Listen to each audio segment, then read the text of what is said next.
السلام علیکم ورحمۃ اللہ وبرکاتہ۔ الحمد للہ نحمدہ ونستعینہ ونستغفرہ ونؤمن بہ ونتوکل علیہ ونعوذ باللہ من شرور انفسنا ومن سیئات اعمالنا من يهده الله فلا مضل له ومن يضلله فلا هادي له ونشهد أن لا إله إلا الله وحده لا شريك له ونشهد أن محمدا عبده ورسوله يا أيها الذين آمنوا اتقوا الله حق تقاته ولا تموتن إلا وأنتم مسلمون يا أيها الناس اتقوا ربكم الذي خلقكم من نفس واحدة وخلق منها زوجها وبث منهما رجالا كثيرا ونساء واتقوا الله الذي تساءلون به والأرحام إن الله كان عليكم رقيبا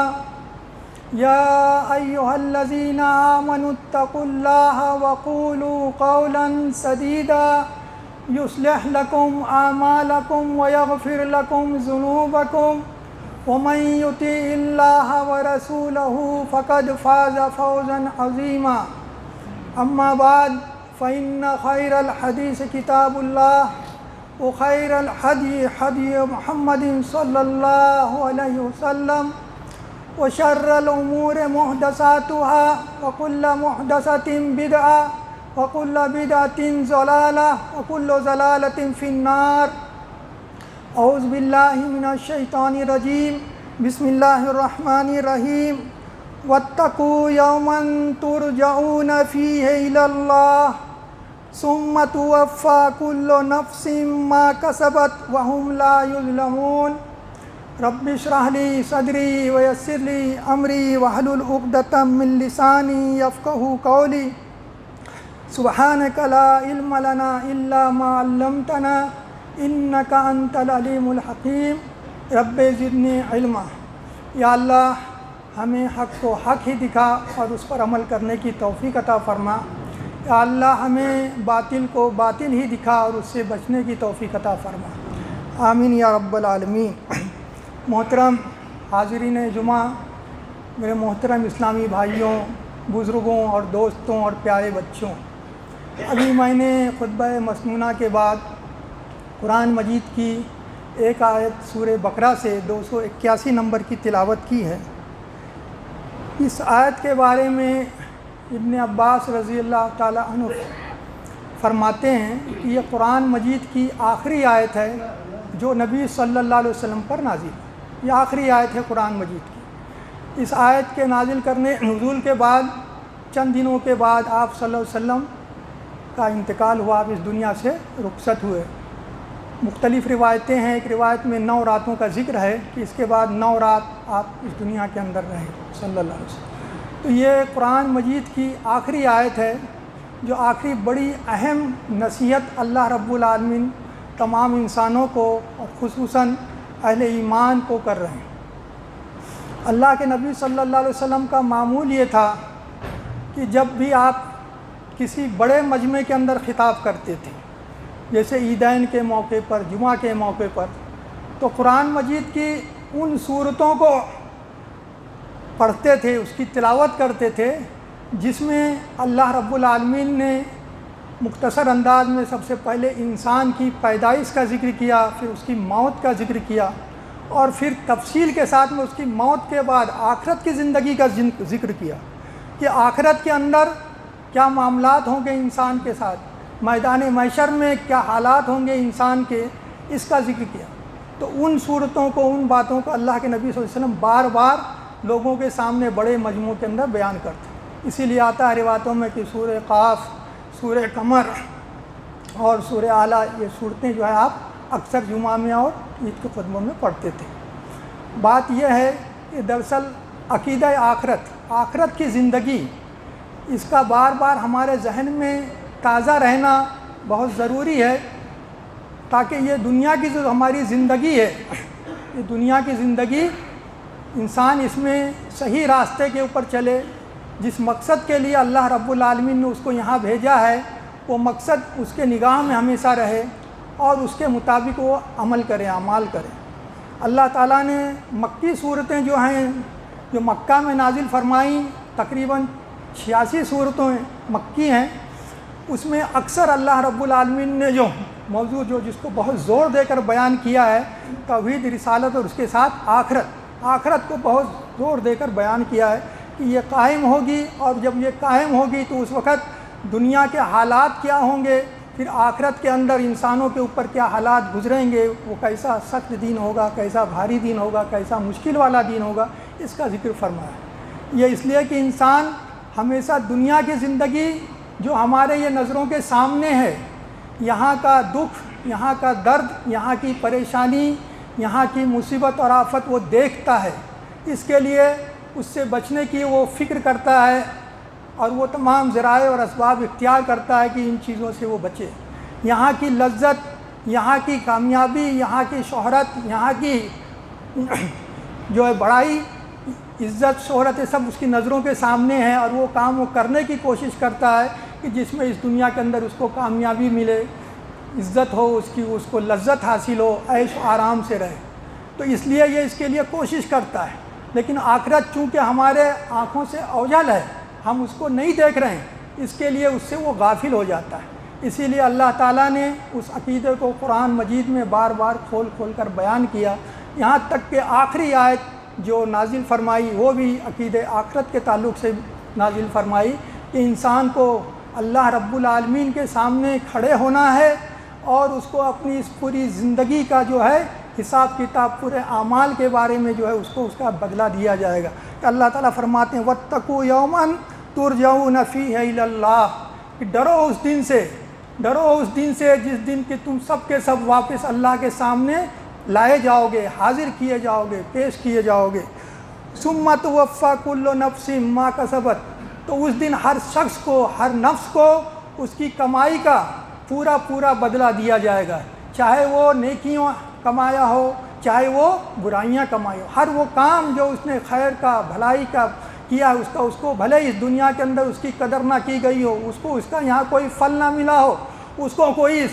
عزت اس کے بارے میں یا اس کا کوئی ایوارڈ نہیں ملا ہو، لیکن آخرت میں اللہ تعالیٰ اس کی ہر نیکی کا اس کو بدلہ دیں گے۔ ہر وہ برائی، ہر وہ گناہ جو انسان اس دنیا کے اندر کرتا ہے، ہر وہ ظلم و زیادتی جو وہ لوگوں کے اوپر کرتا ہے، لوگوں کے حقوق غصب کرتا ہے، لوگوں کے ساتھ میں برے معاملات کرتا ہے، عدل و انصاف نہیں کرتا، تو ان تمام چیزوں کا اس دنیا میں کوئی اس کو پوچھنے والا نہیں، کوئی حساب کتاب لینے والا نہیں ہوگا، لیکن وہ ایک دن ہوگا کہ جس میں اللہ رب العالمین اس کو اس کا بدلہ دیں گے۔ اور پھر وَهُمْ لَا يَظْلَمُونَ، کہ کسی کے اوپر ظلم نہیں ہوگا، ہر ایک کو پورا انصاف اللہ رب العالمین دیں گے، ہر انسان کو جو بھی اس نے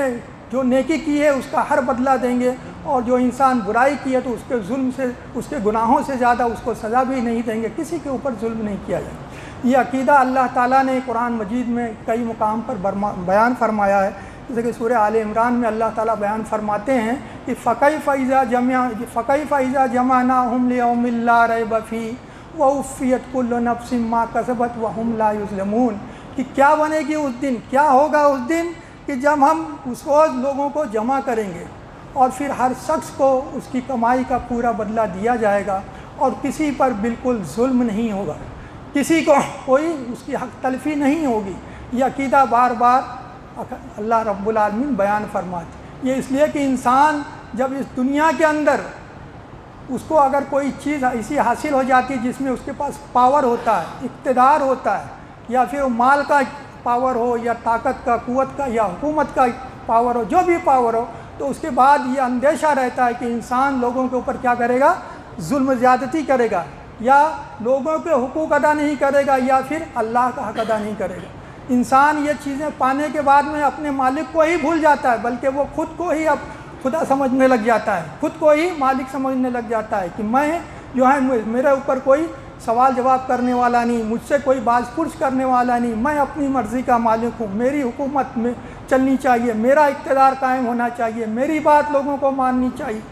اس طرح سے انسان کی سوچ ہو جاتی ہے اور یہ شیطان انسان کو اس کی طرف ورگلاتا ہے اور لے جاتا ہے۔ یہ دنیا کی زندگی کا یہ دھوکہ ہے، اور یہ دھوکہ بار بار شیطان انسان کو دلاتا ہے۔ اسی لیے اللہ کے نبی صلی اللہ علیہ وسلم، اللہ تعالیٰ نے قرآن مجید میں فرمایا کہ یہ دنیا کی زندگی تمہیں دھوکے میں نہ ڈالے۔ انما الحیات الدنیا متاع الغرور، یہ دنیا کے جو مال و اسباب ہے یہ جو ہے تھوڑا سا سامان ہے اور دھوکے کا سامان ہے، اس کے وجہ سے انسان غافل نہ ہو۔ اسی لیے اللہ تعالیٰ جو غفور الرحیم ہے، اپنے بندوں کو بار بار جو ہے اس چیز کی طرف توجہ دلاتے ہیں کہ تاکہ انسان اس کی طرف سے غافل نہ رہے، تاکہ آخرت میں اس کو پچھتانا نہ پڑے۔ آخرت میں پچھتانے سے کوئی فائدہ نہیں ہوگا۔ اس دنیا کے اندر انسان اپنی غلطیوں کا اعتراف کرے اور اس کی اصلاح کرے، اللہ سے توبہ استغفار کرے، معافی مانگے، تو اللہ رب العالمین اس کی تمام خطاؤں کو معاف کرنے والے ہیں۔ لیکن قیامت کے دن اس کے تمام اعمال کا جو حساب کتاب صحیح طریقے سے ہونا۔ اسی لیے اللہ کے نبی صلی اللہ علیہ وسلم نے فرمایا کہ اپنے اس کے پہلے کہ جو ہے تم سے حساب لیا جائے، تم خود ہی اپنا اس دنیا کے اندر حساب کر لو کہ کل تمہارا جب حساب لیا جائے گا تو اس وقت تم کیا جواب۔ آج ہماری غفلت کا یہ حال ہے، آخرت سے ہم غافل اس طرح سے ہیں کہ ہم تو الحمدللہ اہل ایمان ہیں، ہر کوئی جو ہے آخرت کا یقین رکھتا ہے، لیکن اس عقیدے کے اندر ہمارے جو کمزوری آ گئی ہے، جو ملاوٹ آ گئی ہے، اس کی وجہ سے یہ ہے کہ آج ہمارے عقیدوں کے اندر خرابی آ گئی ہے، ہمارے اعمال کے اندر فساد ہے، بگاڑ ہے، نہ ہم اللہ کا حق صحیح طریقے سے ادا کرتے ہیں اور نہ اس کے بندوں کا حق صحیح طریقے، اس کے بندوں کے ساتھ میں بھی ظلم زیادتی کرتے ہیں اور اللہ کے حقوق کو بھی ہم ادا نہیں کرتے، وہ بھی ایک بہت بڑا ظلم ہے۔ تو اس سے جو ہے ہم کو بچنا چاہیے، ہوشیار رہنا چاہیے۔ انسان یہ تصور کرے کہ اللہ تعالیٰ نے جو یہ نعمتیں دی ہیں، بہت ساری باتیں آ سکتی، اس میں چھوٹی چھوٹی چیزوں کی طرف میں توجہ دلاؤں گا کہ آج ہماری اکثریت نماز نہیں پڑھتی، مسجد کے باہر ہم موجود ہوتے ہیں، کانوں میں ہمارے اذان کی آواز آتی ہے، وقت بھی ہوتا ہے، صحت بھی ہے، تندرستی بھی ہے، سب کچھ ہے، لیکن اس کے باوجود آج ہم مسجد کے اندر نہیں آتے۔ انسان اس بات کو سوچے، اس بات کا تصور کرے کہ کل اگر اللہ رب العالمین کے سامنے ہم کھڑے ہوں گے اور اللہ رب العالمین صرف اور صرف نماز کے بارے میں، پوری زندگی کی نماز نہیں، ایک نماز یا ایک دن کی نماز کے بارے میں ہی اللہ تعالیٰ سوال کرے اور اسی پر اڑ جائے کہ تمہیں کیا یہ نماز کیوں نہیں پڑھی تھی، اس نماز کو کیوں نہیں ادا کیا تھا، جبکہ تمہارے پاس وقت بھی تھا، صحت بھی تھی، کوئی چیز تم کو اس سے روکنے والی نہیں تھی، اس کے باوجود تم نے نماز نہیں پڑھا، تو اس کا کیا جواب ہم دیں گے اگر اللہ تعالیٰ ایک ہی سوال کے اوپر روک دے اپنے آپ۔ اسی لیے اللہ کے نبی صلی اللہ علیہ وسلم جو ہے یہ دعائیں کرتے تھے نماز کے اندر کہ اللہم حاسبنی حسابا یسیرا، کہ اللہ تو میرا آسان حساب لے۔ مائی عائشہ رضی اللہ تعالیٰ عنہ نبی کریم صلی اللہ علیہ وسلم سے پوچھتی ہیں کہ اللہ کے رسول یہ آسان حساب کیا ہے؟ تو آپ صلی اللہ علیہ وسلم نے فرمایا کہ آسان حساب یہ ہے کہ اللہ رب العالمین بندے کا نامہ اعمال دیکھے اور اس سے درگزر فرمائے کہ بس دیکھتے جائے کہ تم نے یہ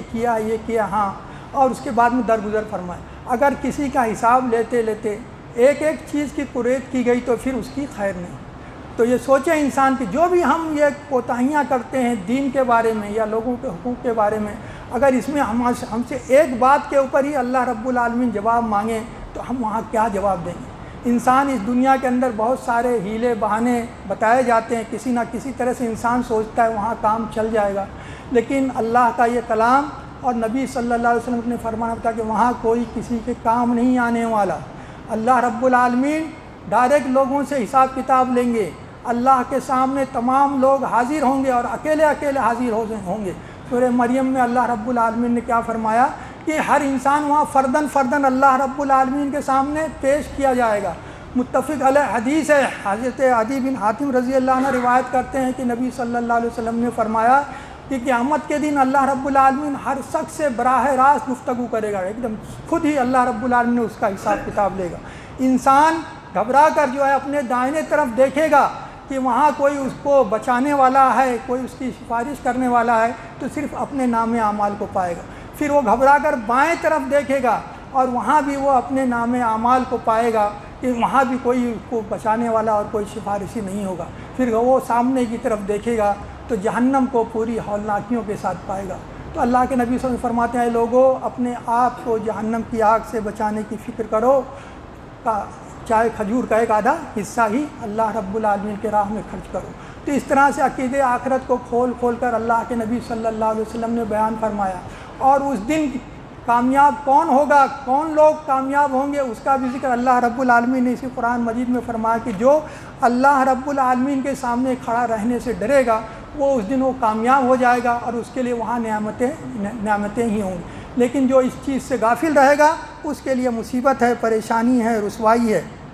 تو اس بات کو ہمیں ہمیشہ ذہن میں رکھنا چاہیے کہ ہم اس دن کے جس میں ہم اللہ رب العالمین کے سامنے کھڑے ہوں گے، جس کے بارے میں اللہ تعالیٰ نے فرمایا کہ اس دن انسان یہ تصور کرے گا کہ فَكَيْفَ إِذَا يَوْمَ يَجِدُ كُلُّ نَفْسٍ مَّا عَمِلَتْ مِنْ خَيْرٍ مُحْضَرًا وَمَا عَمِلَتْ مِنْ سُوءٍ تَوَدُّ لَوْ أَنَّ بَيْنَهَا وَبَيْنَهُ أَمْدًا بَعِيدًا وَيُحَذِّرُكُمُ اللَّهُ نَفْسَهُ وَاللَّهُ رَءُوفٌ بِالْعِبَادِ، کہ وہ دن آنے والا ہے کہ جب انسان نے جو بھی عمل اس میں کیا، یوم تجد کل نفس ما عملت من خیر محضرا، کہ جو بھی اس نے خیر کیا ہے، بھلائی کیا ہے، اس کو حاضر پائے گا، اور اسی طرح سے جو برائی کیا ہے وہ بھی حاضر پائے گا۔ انسان اس دن تمنا کرے گا، اس دن سوچے گا کہ کاش کہ یہ دن اس سے بہت ابھی دور ہوتا۔ اللہ رب العالمین فرماتا ہے وَيُحَذِّرُكُمُ اللَّهُ نَفْسَهُ، اللہ تمہیں اپنے آپ سے ڈراتا ہے، اللہ کا خوف دلاتا ہے کہ اس دن کے لیے تیاری کرو۔ اس لیے بتا رہا ہے کہ واللہ رؤوف بالعباد، کہ اللہ رب العالمین اپنے بندوں کے اوپر بڑا مہربان ہے، بندوں کا بڑا خیر خواہ ہے۔ اس کے بار بار اس بات کو بیان کی جاتی ہے کہ تاکہ انسان اس دن کی اس دنیا کے اندر فکر کرے اور اس کے بارے میں جو ہے سوچے کہ اگر میں اس دنیا سے کسی ایسے حالت میں گیا کہ جس میں نے نہ اللہ کا حق ادا کیا ہے نہ لوگوں کا حق ادا کیا ہے تو میرا وہاں کیا معاملہ ہوگا۔ صحابہ کرام کا عقیدہ آخرت کتنا مضبوط تھا، اس کے بارے میں اگر ہم حالات دیکھیں تو اسی لیے ان کی زندگی اتنی جو ہے پاکیزہ تھی، اور وہ دنیا کو ایک دم یعنی حقیر اور وہ ذلیل سمجھتے تھے۔ آج انتخابات کا دور ہے ہمارے ملک کے اندر، ہم دیکھتے ہیں نا انسان اقتدار حاصل کرنے کے لیے بہت کچھ کوشش کرتا ہے، چاہے وہ اعلیٰ درجے کا اقتدار ہو، ملک کی وزیر اعظم کی کرسی ہو، یا جو ہے پردھان منتری کی کرسی ہو، یا چیف منسٹر کی کرسی ہو، یا ممبر آف پارلیمنٹ ہو، یا پھر جو ہو ایم ایل اے ہو، یا پھر کارپوریٹر ہو، جو بھی ہو، انسان اقتدار حاصل کرنے کے لیے بڑی کوشش کرتا ہے، سوچتا ہے کہ میں یہ کرسی مجھے حاصل ہو جائے، جس کے لیے وہ اپنے آپ کو مستحق سمجھتا ہے۔ لیکن جس شخص کے بارے میں جس کا آخرت کی فکر ہوگی، جس کو آخرت کا تصور ہوگا کہ میرے اس اقتدار کے بارے میں مجھ سے قیامت کے دن پوچھا جائے گا،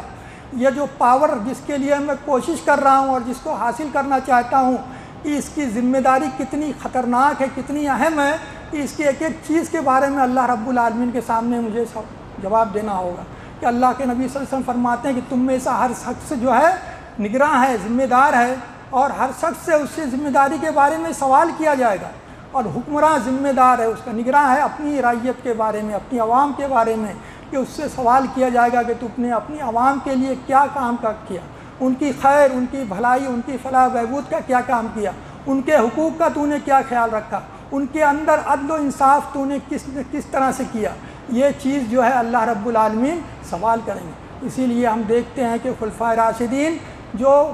دنیا کے بڑے حصے کے اوپر ان کی حکومتیں قائم تھیں، انہوں نے اس دنیا سے بہت کم حصہ لیا، انہوں نے اپنے آپ کو دنیا سے ایک دم حاکم وقت، لیکن وہ ایسے رہتے تھے کہ دنیا کے اندر ان کا دنیا سے کوئی شر و سامان نہیں، ساری حکومت کی ذمہ داری وہ نبھاتے تھے، لیکن آخرت کی فکر ہونے کی وجہ سے وہ بہت ہی سیدھا سادہ اور بہت ہی کم چیزیں جو ہے اپنے لیے رکھتے تھے۔ یہ ان کا وہ تھا۔ حضرت عمر رضی اللہ عنہ کے بارے میں آتا ہے کہ آپ صلی اللہ علیہ وسلم، آپ رضی اللہ تعالیٰ عنہ کی حکومت جبکہ اسلام کے زمین کے ایک بڑے خطے پر پھیل گئی، تو آپ نے کہا کہ اگر میں تو مدینہ میں بیٹھا ہوں، لیکن اگر دریائے فرات کے پاس میں ایک کتا بھی اگر کوئی اس کے اوپر ظلم کرے گا اور وہ بھوکا مر جائے گا تو اس کے بارے میں مجھے ڈر ہے کہ مجھ سے سوال کیا جائے گا۔ تو اپنی رعایا کا ان کو اتنا خیال ہوتا تھا کہ وہ راتوں کو نکلتے تھے، اور جبکہ حاکم میں وقت ہیں لیکن اپنی بستی کے لوگوں کے حال وہ جو ہے معلوم کرتے تھے کہ کس طرح سے وہ زندگی گزار رہے ہیں۔ اور اسی دوران وہ واقعہ بھی پیش آتا جس کو ہم جانتے ہیں کہ ایک گھر سے آپ جب گزر رہے ہوتے ہیں تو اس گھر میں سے آواز آتی ہے کہ ماں کہتی ہے بیٹی کو کہ بیٹی دودھ میں پانی ملا دے، اور پھر بچی کہتی کہ نہیں، ہمارے خلیفہ عمر کا حکم ہے کہ دودھ میں پانی نہیں ملانا ہے۔ تو ماں کہتی کہ کیا خلیفہ تجھے یہاں دیکھ رہا ہے، ملا دے پانی. تو وہ بیٹی جواب دیتی ہے کہ خلیفہ تو نہیں دیکھ رہا لیکن اللہ تو دیکھ رہا ہے نا. اس طرح سے جب وہ بات حضرت عمر رضی اللہ عنہ کے کان میں پڑتی ہے تو اس کے بعد وہ اسی بچی کا نکاح اپنے بیٹے اپنے پوتے سے جو ہے کرواتے ہیں. تو یہ یعنی بستی کے لوگوں کے حالات کی وہ کس طرح سے وہ فکر رکھتے تھے، ان کے حقوقوں کا اور ان کے ضرورتوں کا خیال رکھتے تھے. لیکن آج انسان یہ سوچتا ہے کہ یہ اقتدار میرے لیے کیا ہے، ایک بہت ہی بڑی خوش قسمتی ہے اور دنیا میں میرے لیے عزت اور شرف کا سامان ہے. اس کے لیے پوری کوشش کرتا ہے. اقتدار اچھی چیز ہے، اقتدار اچھی چیز ہے، لیکن اگر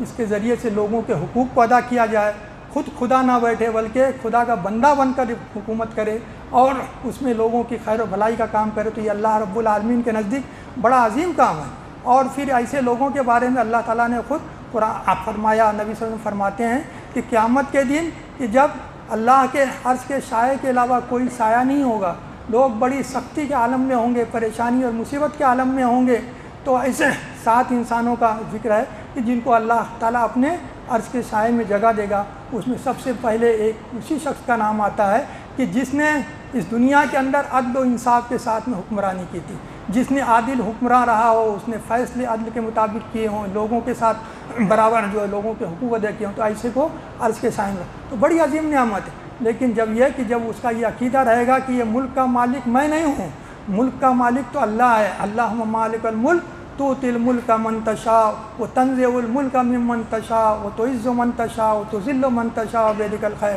یہ اللہ ملک کا مالک تو ہی ہے، تو جس کو چاہتا ہے ملک دیتا ہے، تو ہی جس سے چاہتا ہے ملک چھین لیتا ہے، تو ہی جس کو چاہتا ہے عزت دیتا ہے، تو ہی چاہتا ہے جس کو ذلیل اور رسوا کرتا ہے، اور تو ہر چیز کے اوپر قدرت رکھتا ہے. تو جب یہ عقیدہ رہے گا تو انسان اس دنیا کے اندر کسی کے اوپر کبھی ظلم نہیں کرے گا، زیادتی نہیں کرے گا، کسی کے حق کو غضب نہیں کرے گا. آج لوگ ایک دوسرے کے حقوق کو پر ڈاکہ ڈالتے ہیں، ایک دوسرے کی زمین جائیداد پر قبضہ کرنا چاہتے ہیں اور بہت دوسرے طریقے اختیار کرتے ہیں. حضرت سعید بن زید رضی اللہ تعالیٰ عنہ کے بارے میں جانتے ہوں گے، یہ عشرہ مبشرہ میں سے ہیں، 10 وہ صحابیوں میں سے ہیں جن کو نام لے کر اللہ کے نبی صلی اللہ علیہ وسلم نے کہا کہ یہ لوگ جنتی ہیں. اس میں سعید بن زید ہیں جن کو یہ بشارت بھی دی گئی کہ آپ جنتی ہیں. ان کے بارے میں آتا ہے کہ جب ان کے اوپر ایک عورت نے حضرت مروان کے دور حکومت میں جو ہے ایک عورت الزام لگاتی ہے کہ انہوں نے میری زمین پر قبضہ کر لیا ہے، انہوں نے میری زمین پر قبضہ کر لیا ہے. حضرت سعید بن زید کے اوپر یہ الزام لگاتی. دراصل وہ زمین اس کے گھر کے بغل میں تھی اور وہ چاہتی تھی کہ یہ زمین کسی طرح سے مل جائے تاکہ یہ میرے لیے آسانی کا باعث ہو. تو وہ کہتی کہ یہ زمین میری تھی اور سعید بن زید نے اس پر زبردستی قبضہ کر لیا ہے. تو جب یہ بات خلیفہ وقت تک جاتی، کیونکہ یہ بڑے اونچے درجے کے صحابی ہیں، کوئی معمولی بات نہیں ہے، تو خلیفہ وقت جو ہے مروان جو ہے ان کو بلاتے ہیں اور پوچھتے ہیں کہ کیا یہ بات صحیح ہے، اس عورت نے یہ الزام تم پر لگایا ہے؟ تو وہ اس کا جواب صرف یہ دیتے ہیں کہ کیا میں اس کی زمین پر قبضہ کر لوں گا، کیا میں اس کی زمین کو ناحق ہتھیا لوں گا، جبکہ یہ حدیث میں لوگوں کے اندر خود بیان کرتا ہوں،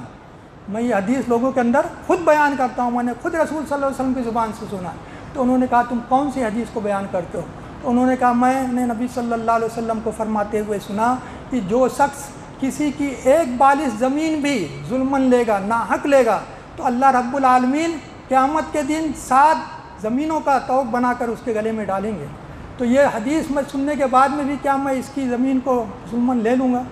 تو اس وقت کے حکمران مروان نے بس ان کی اس بات کو سن کر ان سے اور کوئی بات نہیں پوچھی، کیونکہ یہ بڑا اونچے درجے کے صحابی جن کو اللہ کے نبی نے جنت کی بشارت دنیا میں دی، ان 10 صحابہ میں آپ کا نام ہے. تو اس کے بعد انہوں نے کوئی سوال نہیں کیا اور انہوں نے کہا نہیں وہ زمین آپ کی ہے. لیکن یہ بات حضرت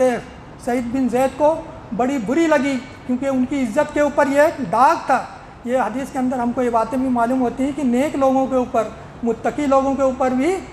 الزامات غلط لگائے جاتے ہیں. اس لیے کسی نیک آدمی کے اوپر کوئی الزام لگے تو فوراً اس کے اوپر انگلی نہیں اٹھانا چاہیے، تحقیق کرنا چاہیے. کتنے اونچے درجے کے صحابی ہیں، ان کے اوپر الزام اس عورت نے لگایا اس طرح کا. تو انہیں یہ بات بری لگی کہ لوگوں کے دلوں میں تو ایک وسوسہ ڈال دیا نا لوگوں کے دلوں میں ایک وسوسہ آ گیا تو انہوں نے اس عورت کے بارے میں بد دعا کی کہ اللہ اس نے مجھ کے اوپر جھوٹا الزام لگایا تو لہٰذا اسے اندھا کر دے اور اسے موت دے دے۔ تو روایتوں میں آتا ہے کہ کچھ دن کے بعد وہ اندھی ہو گئی، اس کی بد دعا فوراً قبول ہو گئی، ان کے دل سے نکلی ہوئی دعا، اور وہ کچھ دنوں کے بعد اندھی ہو گئی، اور اسی زمین کے اندر جس کے اوپر بارے میں اس نے کہا تھا کہ یہ زمین حضرت سعید نے مجھ سے جبراً لے لی ہے، اسی زمین میں وہ کیونکہ اس کے گھر کے قریب تھی اسی میں وہ ہمیشہ چلتی تھی اور اندھی تھی، تو ایک دن اسی میں ایک کنواں تھا جس کے اندر گر کر پھر اس کی موت بھی آ کے، جب مرنے سے پہلے وہ جبکہ وہ اندھی ہو گئی تھی چلتی پھرتی تھی تو کہتی بھی تھی کہ زید کی بد دعا جو ہے مجھے لگ گئی۔ تو اس طرح سے جو ہے جس کا آخرت کا عقیدہ مضبوط ہوگا تو کسی کی ایک انچ بھی زمین یا ایک دینار یا ایک درہم یا ایک ڈالر بھی وہ ظلمن نہیں لے گا۔ آج ہم دیکھتے ہیں کہ ہمارے پاس عقیدے کا آخرت تو ہے، لیکن آج ہم لوگوں کے حقوق کو کس طرح سے غصب کرتے ہیں۔ بھائی کا حق مار دیتا ہے، بھائی بہنوں کے حقوق کو غصب کر لیتے ہیں۔ انسان، اللہ کے نبی صلی اللہ علیہ وسلم نے کیا فرمایا کہ سب سے بڑے خسارے کا سودا اس شخص کا ہے جس نے دوسروں کی دنیا بنانے میں اپنی آخرت برباد کر لی۔ آج انسان دھوکہ دے کر مال حاصل کرتا ہے، رشتہ داروں کے حقوق غصب کرتا ہے، کام کس کے آتا ہے؟ اس کی اولاد کے کام آتا ہے، ایک دن تو وہ چلا جاتا ہے، لیکن دنیا تو دوسروں کی بنتی ہے، آخرت اس کی بگڑتی ہے۔ اللہ تعالیٰ نے سورہ زمر میں فرمایا کہ سب سے زیادہ خسارے کا سودا، نقصان کا سودا اس شخص کا ہے جس نے اپنے آپ کو بھی اور اپنے اہل و عیال کو بھی قیامت کے دن گھاٹے میں ڈال دیا ہو، نقصان میں ڈال دیا ہو۔ تو میرے بھائیوں، اس دن کے نقصان سے، اس دن کے خسارے سے بچنے کی ہم کو فکر کرنی چاہیے۔ آج ہمارے پاس وقت ہے، موقع ہے، کل ہمارے پاس وقت اور موقع نہیں ہوگا، لیکن آج ہم اس سے غافل ہو جاتے ہیں۔ ہم سوچتے ہیں کہ نہیں، کام ہمارا کسی طرح سے چل جائے گا، لیکن اللہ کا کلام اور نبی صلی اللہ علیہ وسلم کا فرمان سیدھا سیدھا ہمیں حکم دیتا ہے کہ اس دن کوئی کسی کے کام نہیں آنے والا ہے۔ اسی لیے اللہ تعالیٰ نے اہل ایمان کو، تمام انسانوں کو تو مخاطب کیا ہے، خاص طور سے اہل ایمان کو کئی مقام پر قرآن مجید میں اہل ایمان کو مخاطب کر کے فرمایا کہ اے لوگوں اس دن کی فکر کو، یا ایھا الذین آمنوا ولتنظر نفس ما قدمت لغد واتقوا اللہ ان اللہ خبیر بما تعملون، کہ اے لوگوں جو ایمان لائے ہو، ہر شخص یہ فکر کرے، خوف کرے کہ اس نے کل کے لیے کیا تیاری کی ہے، اور اللہ سے ڈرتے رہو، جو کچھ تم کرتے ہو اللہ رب العالمین کو اس کی خبر ہے۔ کہ اللہ کے سامنے کھڑے رہے انسان، اور اس کو اس دنیا کے اندر خوف رہے کہ میں اللہ کے سامنے کھڑے ہوں گا، تو ان کے بارے میں نعمت ہی نعمتیں ہیں۔ اللہ تعالیٰ نے فرمایا کہ وَلِمَنْ خَافَ مَقَامَ رَبِّهِ جَنَّتَانِ، کہ جو اس دنیا کے اندر اللہ رب العالمین کے سامنے کھڑے رہنے کا خوف کیا تو اس کے لیے آخرت میں کیا ہے؟ جنت کے 2 باغ ہیں، حور مقصورات فی الخیام، کہ اس کے لیے خیموں کے اندر حوریں ہی حوریں ہیں۔ یہ بڑی نعمتیں سورہ رحمان میں ہم سنتے رہتے ہیں، قرآن مجید میں ان نعمتوں کا اللہ رب العالمین نے ذکر کیا ہے۔ تو میرے بھائیوں، یہاں کی نعمت اور یہاں کی عزت اور یہاں کی لذت یہ سب قلیل ہے، مختصر ہے، ایک دن سب چھوڑ کے چلے جائیں گے، اور وہ دن کب آئے گا کسی کو نہیں معلوم، کسی کو نہیں پتہ کہ وقت کب آئے گا، میرا وقت کب آئے گا، آپ کا وقت کب آئے گا۔ وما تدری نفس بأی ارض تموت، کہ ہم نہیں جانتے کہ کب ہم مریں گے، کب وقت پورا ہو جائے گا۔ تو لہٰذا وہ وقت آنے سے پہلے اس آخری ہمیشہ کی لذت آخرت کی فکر کریں، کیونکہ اللہ کے نبی صلی اللہ علیہ وسلم فرمایا کہ جنت اور جہنم یہ دونوں چیزیں ایسی ہیں کہ اللہ کے نبی صلی اللہ علیہ وسلم فرمایا کہ جنت اتنی عظیم ہے کہ اس کا بھی چاہنے والا سو رہا ہے اس دنیا میں، اور جہنم اتنی خطرناک ہے کہ اس کا بھی اس سے بچنے والا بھی دنیا میں سو رہا ہے۔ انسان کو جس چیز سے ڈر ہوتا ہے، خوف ہوتا ہے، تو پھر اس کو نیند نہیں آتی، اس چیز سے بچنے کی فکر کرتا ہے، اور جس چیز کو وہ حاصل کرنا چاہتا ہے، جو چیز اس کو اچھی لگتی ہے، اس کے لیے بھی جب وہ ہوتا اس کو پسند آ جاتی ہے تو اس کے لیے بھی اس کو نیند نہیں آتی، چین سے نہیں رہتا کہ اس کو حاصل کرنے کی کوشش کرتا ہے۔ تو ہم کو یہ محنت کرنے سے ہی جنت سے حاصل ہوگی، اور اس سے برائیوں سے بچنے سے ہم جہنم سے بچیں گے۔ اللہ تعالیٰ مجھے بھی اور آپ سب کو بھی اس کی توفیق عطا فرمائے، اور ہم سب کو آخرت کے دن اللہ اپنی رحمت میں داخل فرمائے، اور سب کا آسان حساب لے، اور اس دنیا کے اندر ہم جب تک زندہ رہیں، ایمان پر زندہ رہیں، اسلام پر زندہ رہیں، اور جب اس دنیا سے اللہ تعالیٰ ہمیں لے جائے تو ایمان کے ساتھ لے جائے، اسلام کے ساتھ لے جائے۔ اللہ پورے دنیا کے مسلمانوں پر اپنی رحمتیں نازل فرما، ان کو اپنی مغفرت نظر فرما، اور پورے دنیا کے مسلمانوں کی حفاظت فرما، خصوصاً فلسطین کے مسلمانوں کی مولا حفاظت فرما، ان کی مدد و نصرت عطا فرما، ان کو امن عطا فرما، ظالم یہود و نصارہ کو اللہ شکست دے، مشرکین میں انتشار پیدا فرما، مسلمانوں میں اتحاد اتفاق پیدا فرما۔ ہمارے ملک کے اندر بھی انتخابات جاری ہیں مولا، ایسے لوگوں کو اللہ کامیابی دے جو مسلمانوں کے لیے اور اسلام کے لیے آسانی کا باعث ہوں۔